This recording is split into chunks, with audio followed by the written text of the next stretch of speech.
అత్తారింటికి దారేది మూవీలో ఒక డైలాగ్ ఉంటుంది, నీ వెనకాల కనబడని ఒక శక్తి ఉంది అని. వీళ్ళందరి వెనకాల కనపడని ఆ శక్తియే మా చింటూ వంశీ.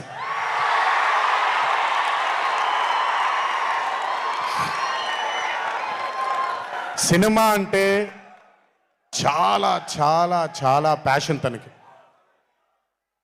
మాట కరుకుగా ఉంటుంది, కఠినంగా ఉంటుంది, కానీ మనిషి లోపల ఇంకంతకంటే మంచి మనిషిని నేను ఇప్పటిదాకా కలవలేదు. మంచివాడు. ఆ మంచితనమే తనని ఈరోజు కాపాడుతుంది. ఆ మంచితనమే వీళ్ళందరికీ కూడా ఒక కనపడని ఒక శక్తిలాగా ముందుకు తీసుకెళ్ళింది వీళ్ళందరినీ. వంశీ గురించి ఎక్కువ మాట్లాడితే దిష్టి తగిలేస్తుందేమో, బట్ ఒక విషయం చెప్పాలి మీ అందరికీ. బాగా సుఖపడిపోయాడు వంశీ. త్వరలోనే ఒకటి చేయబోతున్నాం. అది తనే తర్వాత తనే ఒక రోజు అవసరం వచ్చినప్పుడు చెబుతాడు, అవకాశం వచ్చినప్పుడు చెబుతాడు.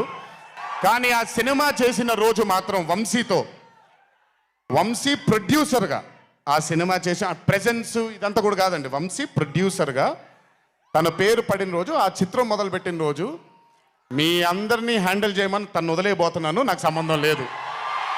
మీరు తిట్టుకోవాలన్నా కొట్టుకోవాలన్నా వంశీ ఇన్ఛార్జ్ మీకు. నువ్వు నాకు నచ్చావు సినిమాలో సునీల్ అనుభవించు రాజా, వెంకటేష్ గారిని పంపించేగానే కూర్చొని ఎంజాయ్ చేస్తుంటాడు చూడండి, అలా ఉంటాను నేను. మిమ్మల్ని వంశీనే వదిలేస్తాను. వంశీ ఆ టార్చర్ నువ్వే పడు. బట్